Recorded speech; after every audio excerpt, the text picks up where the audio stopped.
नमस्ते साथीहरू, आज चाहिँ मैले तपाईँहरूको माझमा चाहिँ एउटा Oppo A3s मोबाइल लिएर आएको छु। यसमा चाहिँ चार्जर लागिरहेको थिएन। मैले थोरै अगाडिको भिडियो चाहिँ तपाईँलाई देखाउन पाइनँ, किनभने यो चाहिँ तपाईँले सकिहाल्नुहुन्छ। यसलाई चाहिँ यो कनेक्टर यसमा थियो। यसमा जुन कनेक्टर थियो योमा चाहिँ खासै काम गरेन यसले।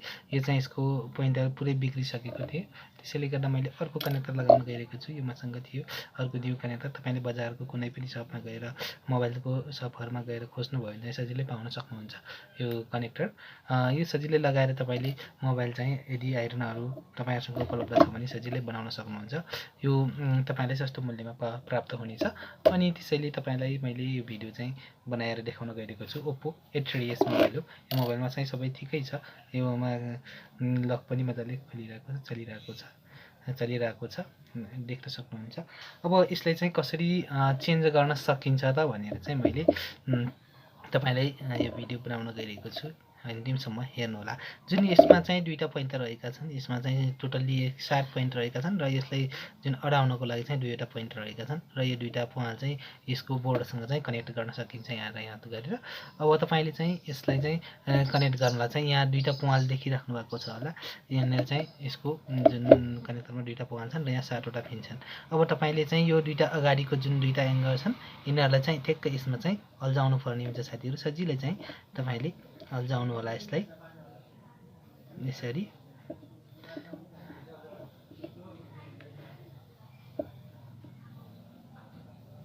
यसरी अल्झाउनु होला यसमै। यसलाई चाहिँ दुईवटा पोइन्टमा अल्झाउनु होला मजाले। यो 7वटा पोइन्ट चाहिँ प्रपरली मिल्नपर्छ साथीहरू। मिल्यो भने चाहिँ तपाईँको के हुन्छ भने सबै डाटाहरू सप्लाई गर्न अनि गीतहरू हाल्नलाई तिनीहरूमा सबैमा चाहिँ प्रपरली काम गर्छ। मोबाइललाई सफ्टवेयर गर्नु पऱ्यो भने या सबै कुरामा काम लाग्छ। अब चाहिँ यसरी चाहिँ यो पोइन्ट 7वटा पोइन्ट चाहिँ ठिक ठाउँमा बसेको छ भने चाहिँ तपाईँले तलबाट चाहिँ यसरी यो सोल्डिङ जुन यो छ हामीसँग जुन छ यो सोल्डिङ वायर छ, सोल्डिङ वायरलाई आइरनको मद्दतले चाहिँ आइरन बेसी तातेको हुनुपर्छ। तात्यो भने चाहिँ राम्रो टक्कले टिप्छ। तलबाट चाहिँ यसरी दिनु होला। टक्कले तलबाट मजाले लगाउनु भयो भने चाहिँ यसरी सोल्डिङ वायर तलबाट लगाउनु होला। यसरी देख्न सक्नुहुन्छ हाम्रो सोल्ड भइसकेको छ मजाले। यसरी चाहिँ यो यसमा अड्डिसकेको छ साथीहरू, देख्न सक्नुहुन्छ। अब यसले चाहिँ अर्को पट्टिबाट पनि हेरौँ।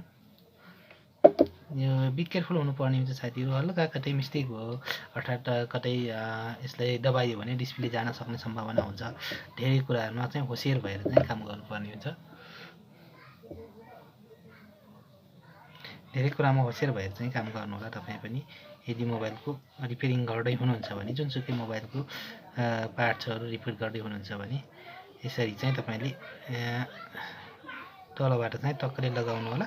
ठ्याक्कै यसको पोइन्टमा चाहिँ माथितिर सोल्डिङ वायर आयो भने चाहिँ यससँग बोर्डसँग चाहिँ चिप्किनेछ। यो Oppo A3s हो। यसमा चाहिँ पट्टामा छ, त्यसैले काम गर्न चाहिँ धेरै अलि असहज नै हुन्छ। अब यो पट्टालाई निकालेर चाहिँ हामीले गराउन सक्छौँ, तर मैले चाहिँ यसमै गरिरहेको छु। यसलाई चाहिँ अलि अप्ठ्यारो नै हुन्छ। Oppo A3s को सानो पट्टा पनि क्र्याक भयो भने चाहिँ काम नगर्न सक्छ। पुरै नै पट्टा नै फेर्नुपर्ने स्थिति आउन सक्छ। अब हामीले यसरी चाहिँ यसलाई हामीले चिप्काइसक्यौँ। पहिले चाहिँ राम्रोसँग अड्याउनु होला। यसलाई अड्याइसकेका छौँ हामीले चाहिँ। अब चाहिँ अड्याइसकेपछि चाहिँ तपाईँले यसमा चाहिँ के गर्नु होला भनेपछि थोरै जुन पेस्ट छ हामीसँग चाहिँ यो पेस्ट भन्छ, यो JYD पेस्ट भनिन्छ। यहाँनिर चाहिँ लेखेको छ, देख्न सक्नुहुन्छ। यो पेस्ट मैले प्रयोग गर्दैछु। यहाँनिर चाहिँ यसरी पेस्ट लगाउनु होला। पहिले चाहिँ पेस्ट लगाउनु भयो भने चाहिँ सर्टहरूबाट बचाउँछ। सर्ट चाहिँ सजिलै छुटाउन सकिन्छ। यसरी पेस्ट लगाइसकेपछि चाहिँ तपाईँले के गर्नु होला, थोरै सोल्डिङ वायर ल्याउनु होला यहाँबाट। यसरी सोल्डिङ वायर ल्याइसकेपछि चाहिँ तपाईँले यसरी जुन पोइन्टहरू छन् यसमा चाहिँ यसरी लगाउनु होला टक्कले सर्ट नहुने गरी। जुन 7वटा पोइन्ट छन् यिनी 7वटा पोइन्टहरूमा कुनै पनि एक पोइन्टसँग अर्को पोइन्ट मिल्नु भएन, त प्रपरली अलग हुनु पर्यो। त्यसको लागि चाहिँ मैले भने तपाईँलाई सोल्डिङ वायर पेस्टको चाहिँ प्रयोग गर्नु होला। यदि पेस्टको प्रयोग गर्नुभयो भने चाहिँ यो सर्ट हुनबाट धेरै मात्रामा बचाउन सकिन्छ।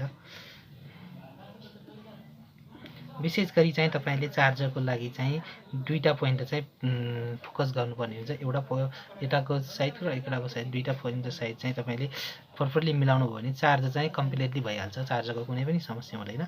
जुन 20का जुन पोइन्टहरू छन् तिनी पोइन्टहरूलाई चाहिँ अब डाटा सप्लाई गर्नलाई अनि चार्जिङको भोल्टेजहरूलाई चाहिँ कन्ट्रोल गर्नलाई चाहिँ यो 20का जुन सप्लाईहरूले चाहिँ काम गर्ने गर्छन्। तपाईँले चार्जरको लागि मात्र चाहिँ यो दुईटा पोइन्ट मिलाए चार्जर मजाले भइहाल्छ साथीहरू। जोडिसकेका छौँ। अब के हुन्छ यसलाई चाहिँ हामीले चेक गरेर हेरौँ काम गर्छ कि गर्दैन। देख्न सक्नुहुन्छ हाम्रो पोइन्टमा ठ्याक्कै मिलेको छ, कनेक्टर एकदमै ओरिजिनल कनेक्टर छ हामीसँग। चार्जिङ चेक गरेर हेरौँ काम गर्छ कि गर्दैन भनेर।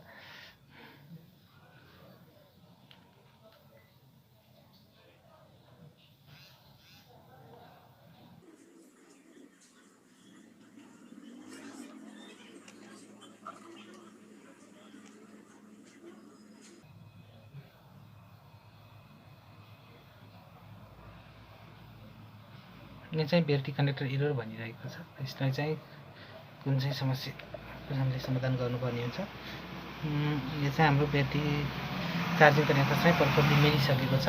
अब हाम्रो चाहिँ यसमा चाहिँ ब्याट्री कनेक्टरको समस्याले चाहिँ बाहिर देखाउन सकिरहेको छैन चार्ज भएको चाहिँ। अब हामीले चाहिँ के गर्नु, एकचोटि म ट्राई गरेर देखाइदिन्छु। फेरि भनेको छ battery connector error, please connect the support centre भन्छ। यो चाहिँ सपोर्ट सेन्टरमा सपोर्ट गरौँ भन्छ। अब हामीले चाहिँ हाम्रो यसको समाधान चाहिँ हामीले खोज्नै पर्ने हुन्छ। अब कसरी समाधान हुन्छ हामी पनि यसको विषयमा डिटेलमा अब अगाडि हेरौँ। अब माथिको बोर्ड चाहिँ हामीले खोल्नु पर्ने हुन्छ। यो चाहिँ काम गरिसकेको छ। अब चाहिँ हामीले के गर्नु भने पछाडि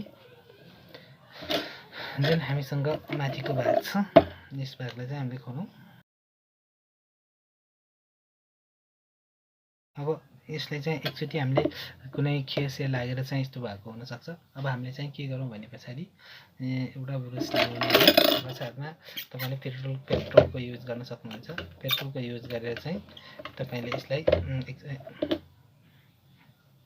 एकचोटि चाहिँ क्लिन गर्नु होला मजाले आरामले। यसलाई पुरै तरिकाले क्लिन गर्नु होला अनि यसको तलतिरको यो कनेक्टरलाई पनि क्लिन गर्नु होला। जुन समस्याको समाधान हुन सक्छ। 50% सम्भावना हुन्छ यसले चाहिँ काम गर्न सक्छ मजाले। कहिलेकाहीँ धेरै नै भयो भने यसमा चाहिँ काम नगर्ने हुन्छ। त्यसैले अब यसरी लगाइदिनु होला।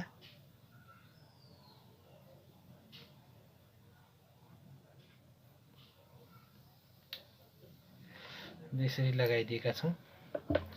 अब चाहिँ चार्ज लगाएर हेरौँ के भन्छ।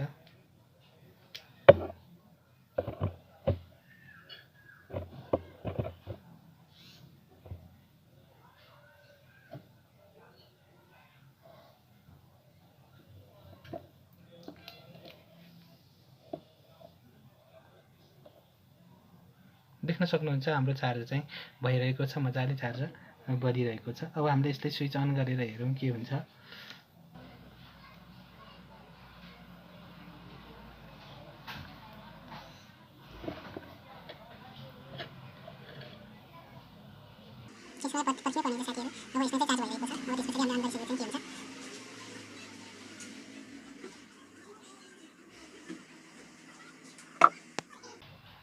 देख्न सक्नुहुन्छ हाम्रो चाहिँ चार्ज मजाले भइरहेको छ।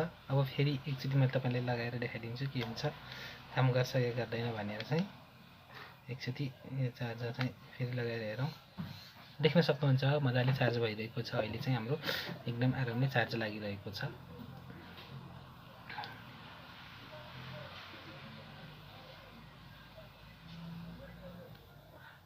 हामीले चाहिँ कम्प्लिटली चार्ज लाग्ने बनाइसकेका छौँ।